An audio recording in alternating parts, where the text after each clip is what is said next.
안녕하십니까. 오늘도 어르신들과 상담 나누었던 사례들을 통해서 어르신들의 생활과 고민에 대해서 이야기 나눠보는 100세 인생 상담소입니다. 요즘 고령화 시대에 진입했다는 말을 우리 사회에서 2000년부터 하기 시작했고요. 또 2017년이 되면서는 고령화 사회에 이어서 고령 사회에 진입했다고 얘기를 하거든요. 이렇게 고령화가 매우 빠르게 진행되는 모습 속에서 좋은 부분도 함께 더불어서 증가하고 있고요. 안 좋은 모습들도 함께 또 증폭이 되고 있는 것 같아요. 안 좋은 모습 중에서는 황혼이혼이라는 얘기 우리 많이 하는데 이 황혼이혼이 날이 갈수록 점점 증가하고 있는 것 같아요. 근데 황혼이혼이라고 하면 일반적으로는 노인들이 이혼하시는 건가 보다 이렇게만 생각하시는데요. 엄격하게 얘기를 하면 결혼 생활을 하신 지 15년 지난 후에 이혼하시는 건 모두 황혼이혼의 범위 안에 포함이 됩니다.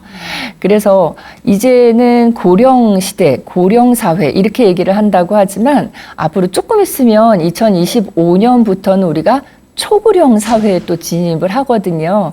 그래서 초고령 사회에 진입할 때는 보다 부정적인 모습보다는 긍정적인 모습이 더 증가되는 그런 사회가 됐으면 하는 바람을 가져봅니다. 오늘은 황혼이혼까지는 아니지만 그래도 첫 번째 사례에서는 자녀를 낳고 생활하시다가 이혼을 하셨던 그런 부부의 사례를 말씀드리려고 하고요. 두 번째 사례에서는 매일매일 술을 드시는 것 때문에 할아버님이 그 문제 때문에 할머님이 고민돼서 상담하신 사례 이야기 나눠보겠습니다. 먼저 첫 번째 사례 이야기 나눠볼까요? 첫 번째 사례는 할머님이 상담을 해주셨어요. 근데 이 어르신은 옛날에 결혼을 했을 때 왜 우리 예전에 어르신들 말씀 들어보면 그런 말씀 많이 하세요. 나는 신랑 얼굴도 못 보고 결혼했어 이런 얘기 하죠. 그래서 양가 어른들이 집안에서 정해주신 분하고 결혼을 하셨다고 합니다. 그렇게 결혼을 했는데 이 할머님이 딸을 낳으셨던 거죠. 근데 옛날 어른들은 아들이 있어야 된다는 말씀 많이를 하시는데 시어머님이 그렇게 말씀을 하시더래요. 야야, 그래도 한 집안의 기둥은 아들이다. 아들을 낳거라. 이렇게 말씀을 하셔서 이 어르신이 열심히 노력을 하셨는데 또 딸. 둘까지는 괜찮았는데 세 번째, 셋째가 또 딸. 그래서 이 어르신이 자녀를 낳는 거에 노력을 하셨음에도 불구하고 넷째까지가 딸 이렇게 태어났대요. 그래서 시댁 어른들한테 이 어르신이 계속 눈치를 보면서 이렇게 기가 죽어서 생활을 하셨는데 드디어 다섯 번째에 가서 아들이 태어났다고 합니다. 그래서 집안에서도 환영을 해줬고 이 어르신도 내가 해야 되는 숙제를 한 것 같은 기분에 그때부터는 좀 편안한 마음으로 지낼 수 있었다고 해요.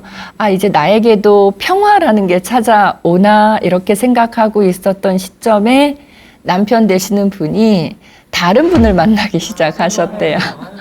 그러니까 나는 이런 거 하라고 이런 거 해야 된다고 해서 열심히 그게 정말 내 숙명이라 생각하고 해서 이뤄냈는데 딱 이뤄내자마자 남편은 또 다른 분한테 마음을 주고 사귀기 시작을 했대요.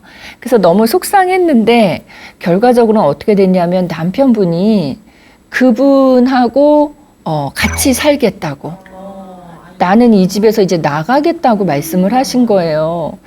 그래서 이분은 되게 속상했지만 그 얘기를 들으면서도 견뎌냈대요. 처음엔. 왜냐면 애가 5이니까. 5 애들을 내가 생각해서는 내 마음대로, 내 마음이 가는 대로 결정하면 안 되겠다라고 생각하고 좀 처음에는 버텼던 거죠. 남편이 다시 돌아올 거라고 생각하고. 근데 그렇지 않았어요. 남편의 마음은 이미 떠났고 남편은 심지어 그쪽 집하고 아들을 2이나 더 낳았다고 합니다. 그러니까 이쯤 되면 이혼을 요구하는 거를 더 이상 거절하기가 어렵게 됐고요. 그래서 이제는 이혼을 해야 되겠다라고 마음을 먹으셨대요. 근데 이제 그때쯤 아이들이 본인의 생각이나 의견을 표현을 할 수 있는 그 정도 나이가 됐어서 남편하고 이 저한테 상담하신 분하고 그러니까 엄마 아빠하고 아이들 5남매가 모여 앉아서 그 사실을 그냥 사실 그대로 얘기를 해줬대요. 이제 더 이상 엄마하고 아빠가 같이 살기 어려워졌다. 그래서 너희들한테 얘기를 해주는 거고 너희들도 이제 이 시간 이후로는 엄마랑 아빠랑 따로 살게 되었으니 엄마랑 같이 살지 아빠랑 같이 살지 너희의 생각을 얘기를 해주면 우리가 결정하는 데 도움이 되겠다 이렇게 말씀을 하셨대요. 근데 요즘은 그렇게 하는 경우들이 많지만 옛날로 치면 참 현명하게 그래도 그냥 솔직하게 터놓고 의논을 하셨던 것 같아요. 어떻게 보면 요즘 표현으로 하면 좀 민주적으로 해결을 하시지 않았을까 그런 생각이 듭니다. 그래서 그때 가족이 함께 가족회의를 하면서 의논을 했는데 딸들은 저희는 엄마 따라갈래요 이렇게 대답을 했고 아들은 저는 아빠 따라가겠습니다 이렇게 대답을 한 거예요. 그래서 남녀가 딱 갈라졌다고 합니다. 그래서 할머니는 그때부터 딸들하고 이제 살아오시는 거고 아들은 아빠 따라가서 아빠 밑에서 그쪽에 또 남자 형제 둘이 있다고 하니까 삼형제가 이제 지내면서 생활을 했겠죠. 이혼을 하실 때 할머니는 집을 한 채 받으셨대요. 그래도 가정 생활이 형편이 좀 어렵지는 않아서 큰 집을 한 채 주셨다고 해요. 그래서 이 어르신이 이제 그때 당시에 젊은 나이에 큰 집 한 채를 받고 딸 넷을 내가 키우는데 우리가 살 수 있는 집이 있다는 건 그래도 굉장히 안심이 되고 다행스러운 일이지만 문제는 생활비랑 교육비가 들어가야 되잖아요. 지금하고는 또 다른 것 같아요. 요즘은 이제 그 황혼이혼 말고 젊은 분들이 이혼을 한다고 하면 가장 논쟁을 하게 되는 주제가 뭐냐면 양육권 문제하고 위자료 문제가 주요 쟁점이 된다고 해요. 근데 노년기에 황혼이혼을 하시는 분들은 그 두 개가 주요 쟁점이 아니고 재산 분할에 대한 얘기가 가장 중요한 쟁점이라고 얘기를 하거든요. 근데 이 어르신은 그때 당시에 그래도 젊은 나이셨을 텐데 이혼을 하시면서 집 한 채 받는 걸로 그냥 위안을 삼고 마무리를 지으셨던 거예요. 그리고 딸들을 데리고 나왔는데 그 집에서 편안하게는 살 수 있다고 생각했는데 당장 먹고 살 일이 걱정이 됐고요. 그래서 생활비도 벌어야 됐고 또 딸 넷을 가르치고 하려면 교육비도 벌어야 됐고 그래서 이 분이 그때부터 경제활동을 하기 시작했고 열심히 일을 했대요. 내가 내 딸들을 열심히 키워야 되겠다라고. 근데 원래 이제 부부가 같이 있는 집에서는 경제활동을 열심히 한다 해도요. 그냥 좋은 마음으로 열심히 해요. 보통의 마음으로. 근데 한부모 가정이 되면요. 그 열심히 하는 데에 또 다른 의지가 플러스가 돼요. 내가 저 아이들에게 아빠가 없기 때문에 못 배웠다는 얘기는 듣지 않도록 해줘야 되겠다. 이런 이유들이 하나씩이 더 붙기 때문에 더 열심히 하시게 되거든요. 그래서 이 어르신이 열심히 일을 해서 딸 넷을 잘 키웠어요. 그래서 공부도 남들에게 뒤처지지 않게 다 가르쳤고 다 결혼들을 시켰고 그래서 지금 현재는 어떻게 사시나 얘기 들어봤더니 다 딸들은 잘 살고 있고 할머니도 편안하게 지내신대요. 근데 딸들이 다 결혼해서 나가고 나니까 이 큰 집이 필요 없다는 생각이 들으셨던 거죠. 그렇죠? 집이 혼자 살기엔 너무 크니까 할머니도 혼자 살기에 알맞은 작은 집으로 이사를 해서 혼자 지내고 계시다고 합니다. 그래서 할머니가 생각하시기에 내 인생에 있어서 두 번째 평화가 찾아왔다 이렇게 생각을 하셨대요. 그러니까 할머니가 내 인생에 있어서 평화의 시기다라고 생각을 할 때쯤이면 꼭 무슨 일이 생겼어요. 지난번에도 그랬잖아요. 이제 내가 아들이 그렇게 염원이었는데 아들을 딱 낳고 나니까 아, 내 삶은 이제 평화구나 했는데 이혼을 하게 됐죠. 이번에는 할머니가 아, 내가 딸들 다 공부 가르쳐서 다 잘 살도록 해줬으니까 내 인생에 또 평화가 두 번째 평화가 찾아왔구나라고 생각하는 순간에 또 일이 터졌어요. 아버지랑 같이 살겠다고 아빠 따라갔던 아들 있죠. 그 아들이 최근에 연락을 자주 하더래요.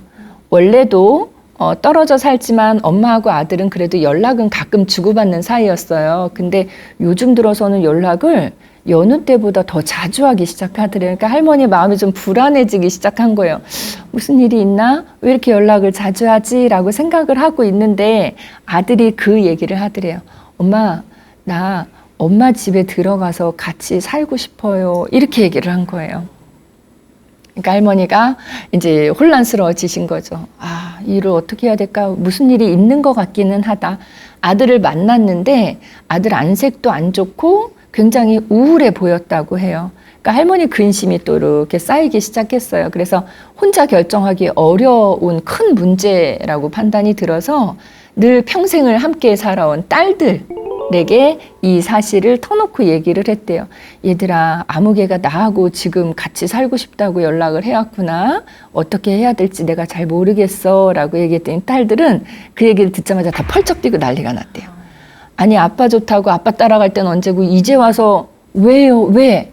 그러니까 딸들은 엄마도 아무것도 모르는데 엄마한테 따져 묻듯이 그러면서 하는 말이 똑같이 딸들이 무슨 꿍꿍이 있어요, 엄마.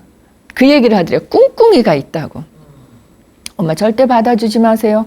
지금 몇십 년 동안 그쪽에 가 있다가 지금에 와서 일로 오겠다는 건 분명히 무슨 꿍꿍이 있는 거예요. 안 좋은 이유가 있는 거예요. 목적이 있는 거예요. 엄마 절대 받아주지 마세요. 이렇게 딸들이 모두 입을 모아서 얘기를 한 거예요. 그래서 할머니가 이제 마음이 너무 더 무거워졌어요. 근데 할머니는 집에 돌아와서 생각을 하시면서 어떤 생각이 들었나 하면 그런 거 있어요. 딸들은 풍족하게 키웠든 부족하게 키웠든 내가 끼고 내가 줄 수 있는 사랑, 내가 주고 싶을 때 언제든지 충분하게 애정을 다 쏟아주면서 키웠잖아요.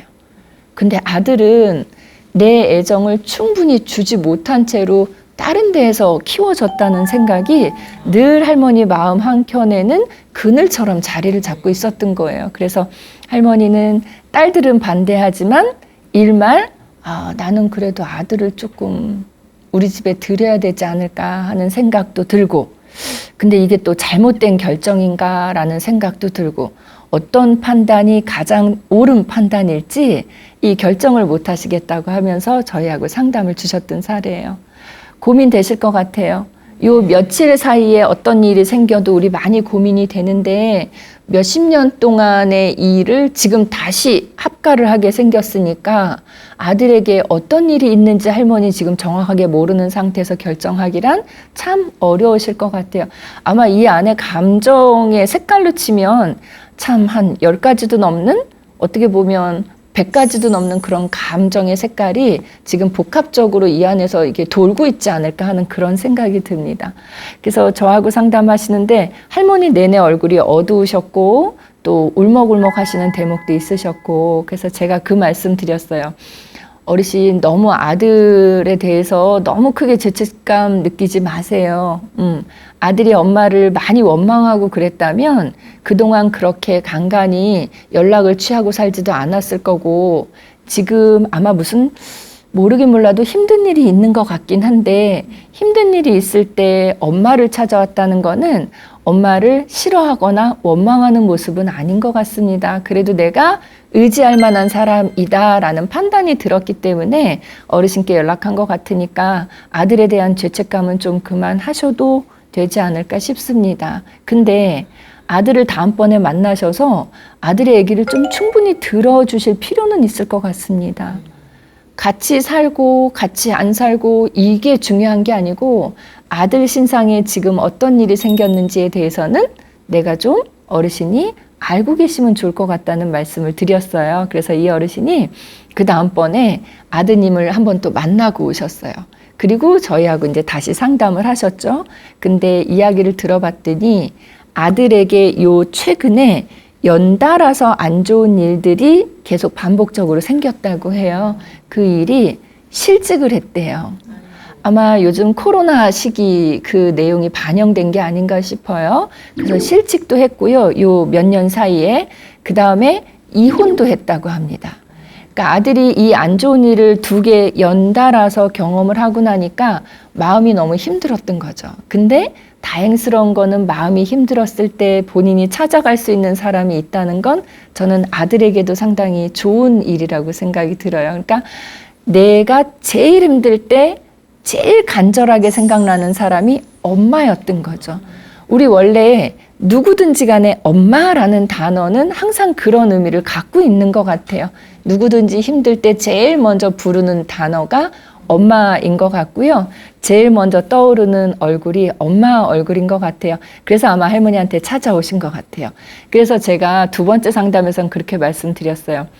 아드님이 그런 이유 때문에 할머니랑 같이 살고 싶다고 얘기를 하셨다면 저는 할머님이 이번에는 기꺼이 좀 두 팔 벌려서 받아주시면 어떨까 하는 생각이 듭니다. 아드님이 엄마랑 살아온 그 옛날이 어느 정도 회상이 될지는 모르겠지만 그 중간 과정 속에서는 엄마의 품이 그리웠을 거고 또 어려운 시간을 지내다 보니까 엄마가 더 생각이 났던 것 같아요. 그래서 저는 아드님을 할머님이 받아주신다면 아드님과 함께 사시는 기간이 일시적일 수도 있고 아니면 더 오래 지속될 수도 있겠지만 그거는 뒤에 의논하시기로 하고 어쨌든 아들을 이번에는 좀 받아주셔서 딸들에게 듬뿍 애정을 보여주셨던 것처럼 이번에는 아들에게 충분한 사랑을 좀 표현을 해주시면 어떨까 싶습니다. 아들을 식물에 비유를 하자면 화분에 있는 화초가 지금 좀 많이 말라 있는 것 같아요. 안 좋은 일을 겪으면서 햇빛도 못 받고 하면서 잎들이 많이 말라 있는 것 같아서 할머니가 같이 살면서 물도 충분히 주시고 아들에게 또 따뜻한 사랑으로 햇볕도 충분히 주시고 해서 아들이 다시 회복이 될 수 있다면 여기서 회복은 마음의 회복이죠. 또 정신의 회복이죠. 그거 할머님이 충분히 해주실 수 있을 것 같고 그게 엄마의 역할이었을 것 같아요. 그거를 이번 기회에 제공을 해주신다면 아드님은 다시 회복 내지는 회생을 하셔서 새로운 출발 또 새로운 도약을 할 수 있는 힘을 장착할 수 있지 않을까 그렇게 말씀을 드렸습니다. 딸들은 반대를 했지만 저는 할머님 생각처럼 찬성의 의견에 한 표를 보태어 드렸습니다. 그래서 그렇게 아들하고 일단은 같이 사시는 쪽으로 결론을 내렸습니다. 좀 어떤 그 하나의 이야기, 스토리를 들으신 것 같을 텐데 이렇게 옛날에는 그 제가 상담 받았던 할머님 중에 한 분은 7남매를 슬하에 두셨는데 할아버님이 일찍 돌아가셨어요. 그러고 나니까 이 7남매 중에 첫째 아들이랑 둘째 아들이 어머니 동생들은 저희가 책임지겠습니다 라고 해서 밑에 동생들을 나누어서 데리고 다른 지역으로 가서 사는 거예요. 다 이제 성장을 하기 위해서. 근데 그때 큰 아들이 장남이니까 할머니를 모시고 살았고 둘째 아들이 여러 동생 중에 막내 동생도 둘째 아들네 가 있었던 거예요. 그러니까 할머니는 그 집에 따라갔던 막내를 계속 미안함과 내가 돌보지 못했다는 그런 죄책감을 늘 갖고 사셨던 할머니도 계시거든요. 이렇게 나하고 같이 살지 못하게 된 자녀에 대해서 어르신들은 미안한 마음, 또 내가 사랑을 주지 못했다고 하는 죄책감 이런 마음을 갖고 계시는 것 같은데요. 시간이 지나다 보면 언제가 됐든 회복하고 그거를 보상해 줄 수 있는 시간은 꼭 오는 것 같습니다. 너무 힘들어하지 마시고 그럴 때는 상담을 주시면 감사하겠습니다. 첫 번째 사례하고 관련해서 궁금하신 점 있으시면 질문 주시면 답변 드리겠습니다. 말씀하시죠. 저는 아들이 둘이에요. 근데 우리 큰아들은 온순하고 내성적이에요. 엄마 말을 잘 듣고요. 작은 아들은 와일드예요. 그냥 항시 무슨 형님하고 동생하고 둘이 트러블이 있을 때는 작은 애가 원인 제공을 하는 거예요. 제가 생각하기에는. 그런데 이런 때는 선생님 어떻게 해야 돼요? 어른들이 그런 말씀 많이 하세요. 어떻게 한 배에서 난 둘 다 내 자식인데 어쩜 그렇게 성격이 다르니? 라고 말씀하는데 자녀분 둘 사이에서 갈등이 있을 때 자칫 부모님이 의견을 개진을 하셨다가 둘 다 더 멀어지는 경우들이 있거든요. 그래서 1차적으로는 두 아드님이 해결하시는 게 제일 좋은 방법이에요. 좋은 방법인데 아마도 갈등 상황은 여러 번 그동안 겪어왔지만 그 갈등을 해결하는 방법에 대한 의논의 시간은 없었던 것 같아요. 그래서 아들 둘이 다음번에 또 갈등이 있을 수 있으니까 갈등이 없는 시간에 언제 한번 식사하든가 하는 자리에서 그런 말씀을 좀 드려도 좋을 것 같아요. 얘들아, 엄마 이렇게 그동안 지켜봤는데 너희가 투닥투닥 많이 다투는 것 같아. 근데 지금은 너희가 젊고 건강하니까 그냥 그러려니 하고 넘기지만 그것도 여러 번 반복해서 쌓이면 너희 형제 간의 관계가 안 좋아질 수도 있을 것 같으니까 너희 그렇게 의견이 다를 때는 어떻게 결정하자라고 너희가 한번 미리 의논을 해두는 것도 좋을 것 같다. 한 번은 형님 의견대로 하고 한 번은 내 의견하고 안 맞아도 동생 의견 한번 따라주고 이렇게 해보면 내 생각은 A인데 형의 생각은 B예요. 근데 이번에는 형 생각 따르는 차례니까 따랐어요. 그러면 그 형을 억지로 따르면서도 나중에는 형의 생각도 일리가 있긴 있구나 이런 생각이 또 들 때가 있거든요. 그래서 한 번씩 일단 의논이 안 된다고 하면 합의가 안 된다고 하면 그냥 한 번씩 따르자. 의견이 부딪힐 때가 있으면 이번에는 형님 거, 다음번에 또 의견 부딪히면 이번에는 동생 의견 이렇게 한 번씩 따르자라고 그렇게 하면서 서로 생각을 조금 닮아가게 하는 그런 시간들이 필요할 것 같습니다. 어머님이 지켜만 보지 마시고 그런 대안을 한번 제시해 주시면 아드님들도 생각을 한번 해볼 것 같아요. 우리가 그동안 엄마 앞에서 맨날 싸우는 모습만 보여드렸구나 라고 또 반성도 하게 될 것 같습니다. 그게 발전해 나가는 과정인 것 같아요. 안 좋게 보지 마시고 좋게 바라봐 주시면 좋을 것 같습니다. 자, 첫 번째 사례는 이렇게 마무리를 하겠습니다.